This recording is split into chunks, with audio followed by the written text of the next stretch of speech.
Mark chapter 4. And he began again to teach by the seaside, and there was gathered unto him a great multitude, so that he entered into a ship and sat in the sea. And the whole multitude was by the sea on the land. And he taught them many things by parables, and said unto them in his doctrine, Hearken. Behold, there went out a sower to sow. And it came to pass, as he sowed, some fell by the wayside, and the fowls of the air came and devoured it up. And some fell on stony ground, where it had not much earth, and immediately it sprang up, because it had no depth of earth. But when the sun was up, it was scorched, and because it had no root, it withered away. And some fell among thorns, and the thorns grew up and choked it, and it yielded no fruit.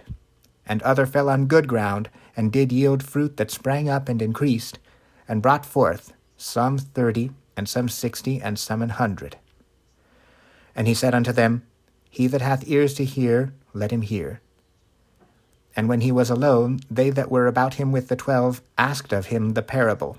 And he said unto them, Unto you it is given to know the mystery of the kingdom of God. But unto them that are without, all these things are done in parables, that seeing they may see and not perceive, and hearing they may hear and not understand, lest at any time they should be converted, and their sins should be forgiven them. And he said unto them, Know ye not this parable? And how then will ye know all parables?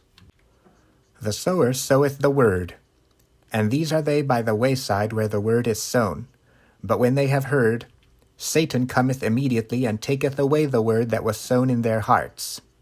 And these are they likewise which are sown on stony ground, who, when they have heard the word, immediately receive it with gladness, and have no root in themselves, and so endure but for a time.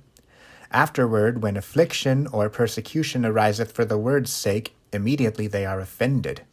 And these are they which are sown among thorns, such as hear the word, and the cares of this world, and the deceitfulness of riches, and the lust of other things, entering in, choke the word, and it becometh unfruitful. And these are they which are sown on good ground, such as hear the word, and receive it, and bring forth fruit, some 30-fold, some 60, and some 100.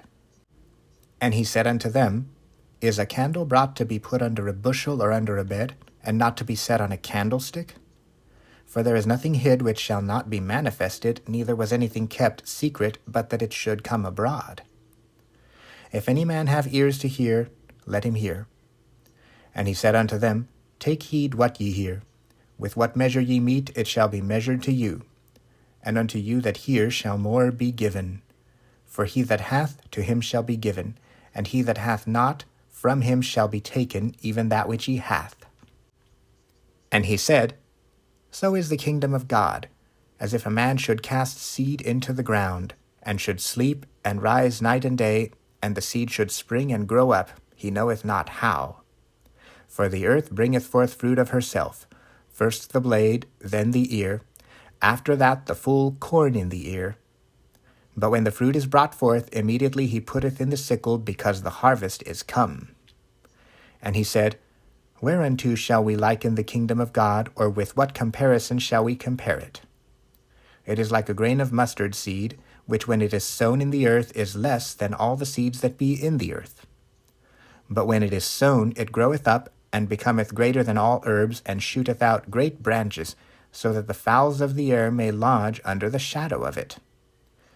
And with many such parables spake he the word unto them, as they were able to hear it. But without a parable spake he not unto them.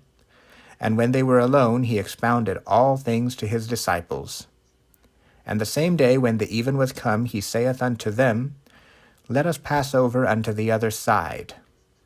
And when they had sent away the multitude, they took him even as he was in the ship. And there were also with him other little ships. And there arose a great storm of wind, and the waves beat into the ship, so that it was now full. And he was in the hinder part of the ship, asleep on a pillow. And they awake him, and say unto him, Master, carest thou not that we perish? And he arose, and rebuked the wind, and said unto the sea, Peace, be still. And the wind ceased, and there was a great calm. And he said unto them, Why are ye so fearful? How is it that ye have no faith? And they feared exceedingly, and said one to another, What manner of man is this, that even the wind and the sea obey him?